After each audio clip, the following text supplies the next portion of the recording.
सुनो, चंद्रशेखर अवतार की कथा। क्यों शिव के क्रोध से कामदेव भस्म हो गए? क्यों तपस्या की अग्नि में पार्वती बनी अपर्णा? क्यों माता मैना ने इस विवाह का किया विरोध? और कैसे विष्णु ने इस दिव्य मिलन को दी मान्यता? तपस्या, प्रेम और दिव्यता की कथा। चंद्रशेखर अवतार।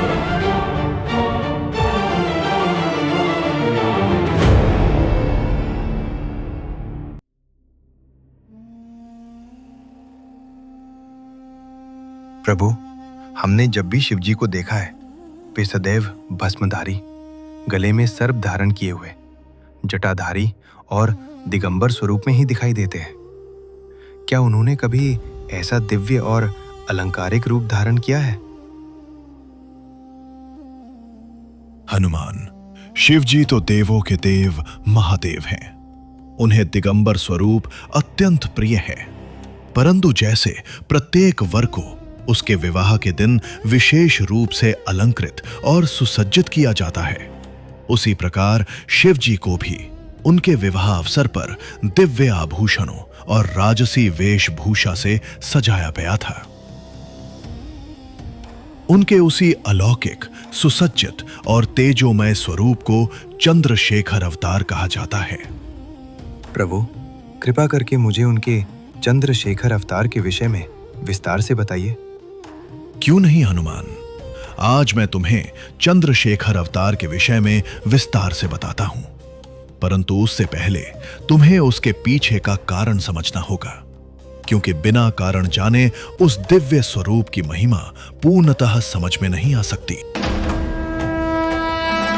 जब तारकासुर ने देवताओं को पराजित कर स्वर्ग पर अपना आधिपत्य स्थापित कर लिया, तब समस्त देवता अपने प्राणों की रक्षा हेतु दधीचि ऋषि के आश्रम में शरण लेने पहुंचे। नारायण नारायण। देवताओं, तुम्हारी इस गंभीर समस्या का समाधान अवश्य ही विष्णु भगवान के पास होगा। वे ही सृष्टि के पालनहार हैं और धर्म की रक्षा हेतु सदैव उपाय बताते हैं।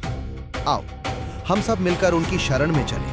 विष्णु नाम अमृत धारा, हरि चरणों में जग सारा। शंख चक्र गदाधारी, पालनहारे जग के स्वामी। नारायण नारायण जय हो, नारायण नारायण जय। प्रभु, हम सभी देवता तारकासुर के अत्याचारों से अत्यंत व्यथित हैं। यदि शीघ्र ही कोई उपाय ना किया गया तो सृष्टि का संतुलन पूर्णतः बिगड़ जाएगा। हे देवगण, निश्चिंत रहो। काल चक्र के अनुसार तारकासुर के वध की प्रक्रिया शीघ्र ही आरंभ होगी। धर्म की रक्षा और अधर्म के अंत का समय निकट है। परंतु प्रभु, ब्रह्मा जी के दिए हुए वरदान के अनुसार तारकासुर का अंत केवल शिवजी के पुत्र द्वारा ही संभव है। सती के देह त्याग के पश्चात उन्होंने संसार से मानो अपना संबंध ही तोड़ लिया है। ऐसी स्थिति में शिव पुत्र का जन्म कैसे होगा प्रभु? नारद, वे ही देवाधिदेव हैं।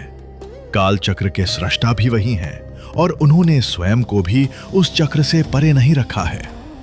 समय का विधान अटल है। काल चक्र ने अपना कार्य आरंभ कर दिया था। हिमालय के राजा हिमवान का महल के विशाल द्वार के बाहर हिमनरेश चिंतित और व्याकुल भाव से खड़े हैं। बधाई हो महाराज, आपको कन्या रत्न की प्राप्ति हुई है।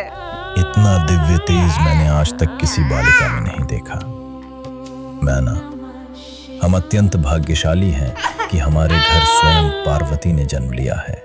हिमनरेश ने उस दिव्य बालिका को पार्वती नाम से संबोधित किया। पार्वती जी का बाल्यकाल उसी प्रकार व्यतीत हुआ जैसे किसी राजकुमारी का होता है। अपार लाड़ प्यार में दासियों और सखियों के साथ हंसते खेलते राजमहल के आंगनों में किलकारियां गूंजती रहती। उनका तेज और सौम्यता देखते ही बनती थी। समस्त राज्य उनके स्नेह और सौंदर्य से आलोकित था। परंतु विधि के विधान में कुछ और ही लिखा था। कालचक्र उन्हें एक ऐसे मार्ग पर ले जाने वाला था जहां उनका जीवन केवल राजकुमारी का नहीं बल्कि सृष्टि के महान उद्देश्य का आधार बनने वाला था। दरबार के मध्य आसन पर विराजमान है नारद मुनि। हिमनरेश पार्वती की कुंडली उन्हें अर्पित करते हैं। हिमनरेश, आपकी पुत्री अत्यंत भाग्यशाली है। उनकी कुंडली में देवों के देव महादेव से विवाह का दिव्य योग विद्यमान है। वो कोई साधारण राजकुमारी नहीं बल्कि स्वयं आदि शक्ति है। समय आने पर उनका जीवन सृष्टि के महान उद्देश्य की पूर्ति करेगा। ये सब विष्णु जी की लीला थी। वे स्वयं शिव और शक्ति के दिव्य मिलन का मार्ग प्रशस्त करना चाहते थे। हिमनरेश स्वयं हिमालय के अधिपति थे। जहां महादेव गहन ध्यान में हिमालय के गुफा में लीन थे, उन्हीं पवित्र पर्वतों की ओर वे पार्वती को साथ लेकर प्रस्थान किए। पार्वती और हिमालय विनम्र भाव से आगे बढ़ते हैं। वे श्रद्धा सहित शिवजी को पुष्प अर्पित करते हैं, किंतु महादेव अचल निर्विकार ध्यानावस्थित हैं। मानो समस्त सृष्टि का कंपन भी उनकी समाधि को स्पर्श न कर पा रहा हो। काल अपनी गति से आगे बढ़ रहा था और शिव शक्ति मिलन की भूमिका धीरे धीरे रची जा रही थी। न जाने कौन सी शक्ति है जो मुझे निरंतर महादेव की ओर आकर्षित कर रही है। उनके दर्शन मात्र से मेरा मन शांति से भर उठता है, पर उसी क्षण एक अनजानी व्याकुलता भी मुझे घेर लेती है।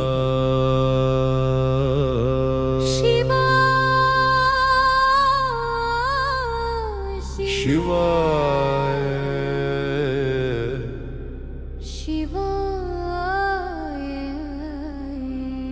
हिमगिरि की शीतल छाया जपे शिव का नाम।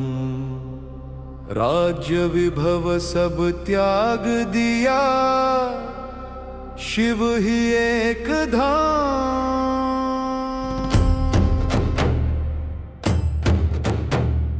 दीर्घ तपस्या दृढ़ संकल्प अटल रहा विश्वास। प्राण प्राण में शंभु विराजे, हर श्वासों में निवास। मन में शिव, तन में शिव, नयनों में शिव का ध्यान। पार्वती प्रतिदिन शिवजी की पूजा अर्चना करती और फिर उनके सम्मुख बैठ जाती। उनके हृदय में शिव के प्रति अनुराग और आकर्षण निरंतर बढ़ता जा रहा था। परंतु महादेव गहन ध्यान में इतने लीन थे कि उन्हें इन भावनाओं का तनिक भी आभास न था। दधीचि ऋषि का आश्रम। इतने दिन बीत गए, परंतु महादेव ने पार्वती के प्रति कोई भाव प्रकट नहीं किया। संयम रखिए इंद्रदेव। महादेव सर्वज्ञ हैं, अनंत हैं। उनकी दृष्टि से यह कैसे छिप सकता है कि शक्ति ने पार्वती रूप में जन्म लिया है। आपकी बात सत्य है ऋषिवर, परंतु जिस प्रकार तारकासुर के अत्याचार बढ़ते जा रहे हैं, सभी देवताओं की शक्तियां क्षीण होती जा रही हैं। कामदेव, जो आज्ञा इंद्रदेव।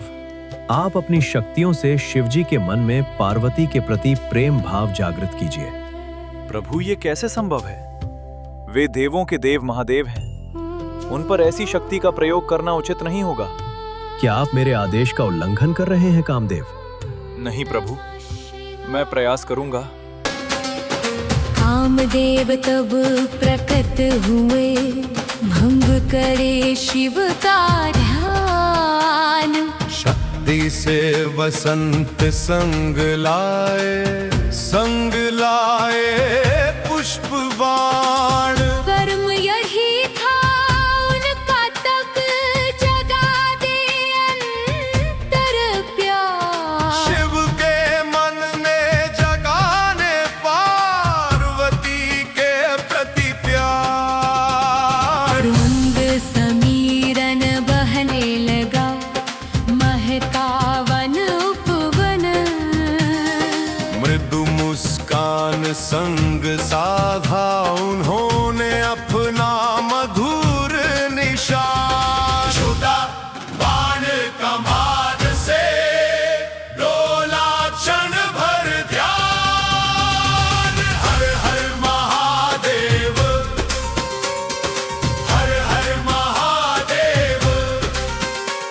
प्रचंड अग्नि की ज्वाला प्रकट हुई और उसी अग्नि में कामदेव भस्म हो गए। महादेव का रौद्र रूप देख पार्वती भयभीत हो उठी। वे नदी के तट पर बैठी अश्रु बहा रही थीं।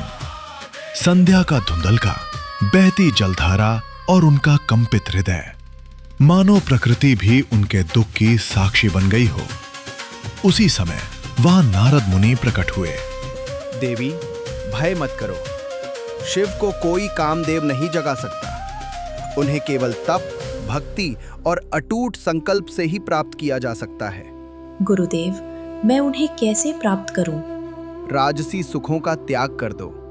जब तुम्हारा मन, प्राण और आत्मा केवल शिव में स्थिर हो जाएंगे, तब स्वयं महादेव तुम्हें स्वीकार करेंगे। नदी की लहरें मानो इस दिव्य मार्गदर्शन की साक्षी बन रही थीं और पार्वती के हृदय में एक नए अटल संकल्प का जन्म हो चुका था। देवी ने राजमहल और समस्त राजसी सुखों का त्याग कर दिया। वे वन में चली गईं, जहां उन्होंने कठोर तपस्या का आरंभ किया। प्रारंभ में उन्होंने केवल फलाहार किया, फिर समय के साथ वे केवल पत्तों पर निर्भर रहीं और अंततः उन्होंने अन्न जल का भी त्याग कर दिया। केवल वायु पर ही जीवन धारण करने लगीं। इसी कारण उन्हें अपर्णा कहा गया, अर्थात वो जिसने पत्तों तक का त्याग कर दिया। उनकी तपस्या इतनी प्रचंड थी कि तीनों लोग कंपित हो उठे।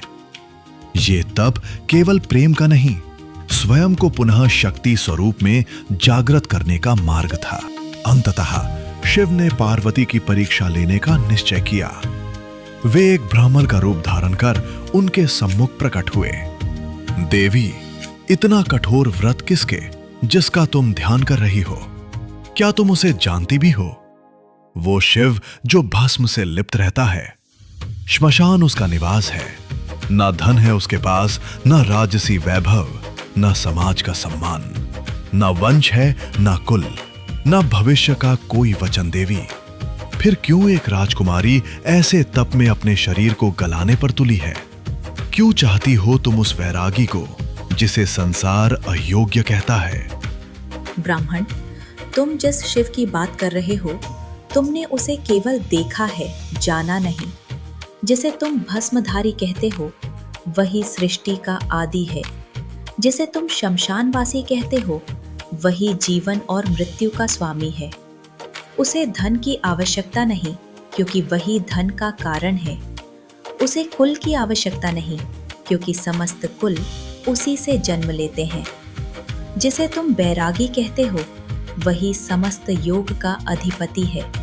और जिसे संसार अयोग्य कहता है, वही संसार को धारण करता है। मैं किसी देह से विवाह नहीं चाहती। मैं उस तत्व से जुड़ना चाहती हूँ जो समय से पहले था और समय के बाद भी रहेगा। यदि वह शिव मुझे स्वीकार न करे, तो यह देह भी मुझे स्वीकार नहीं। और यदि समस्त संसार भी उन्हें नकार दे, तब भी मैं शिव को ही चुनूंगी। ये सुनकर शिव मंद मंद मुस्कुराए। क्षण भर में वो ब्राह्मण रूप विलीन हो गया और उनका दिव्य तेजोमय स्वरूप प्रकट हुआ। आकाश से पुष्प वृष्टि होने लगी। देवताओं ने जयघोष किया। तप की प्रचंड अग्नि अब प्रेम के दिव्य प्रकाश में परिवर्तित हो चुकी थी। कैलाश पर महादेव के विवाह की तैयारियां जोर शोर से होने लगी। संपूर्ण कैलाश को पुष्पों से सजाया जा रहा था। देवता, ऋषि मुनि और शिवगण सभी बारात में सम्मिलित होने के लिए एकत्र हो चुके थे। उधर दूसरी ओर हिमवान ने अपने महल में स्वर्ण मंडप सजवाया था। चारों ओर पुष्पों की झालरें, दीपमालाएं और दिव्य सजावट से पूरा महल आलोकित हो उठा था। कर्पूर गौरम करुणावतारम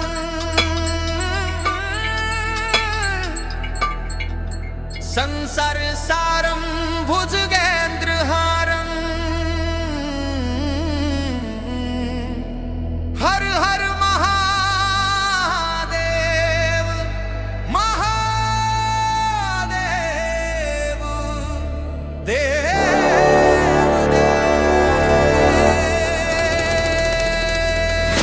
हर भोले की निकली बारा, संग भूत प्रेत किन्नर पिशाच, देव दैत्य गंधर्व नाग, जडमरु बजे डम डम डम डम, जडमरु बजे डम डम डम डम।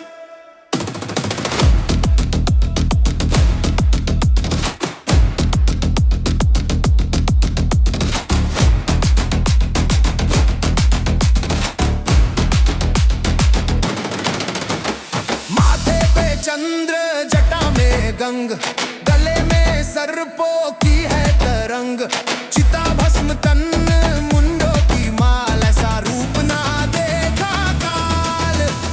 रात उड़े चारों ओर यहाँ, तांडव जगे हर ओर यहाँ, वीरभद्र आगे राह बनाए, नंदी पे बैठे शिव शंभु आए।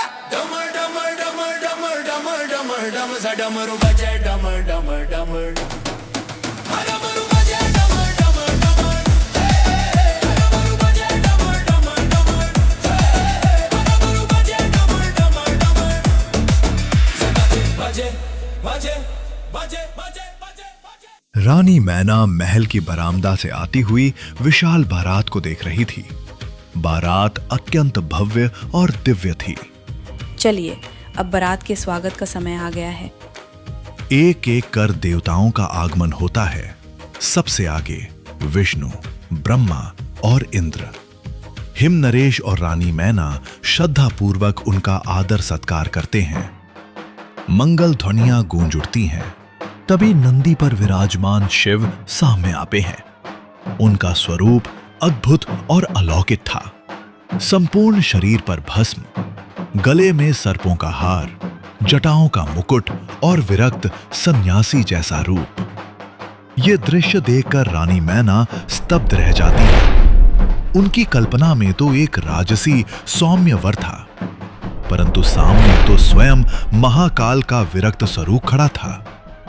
उस अप्रत्याशित रूप को देखकर मैना भयभीत होती है और मूर्छित होकर भूमि पर गिर जाती है।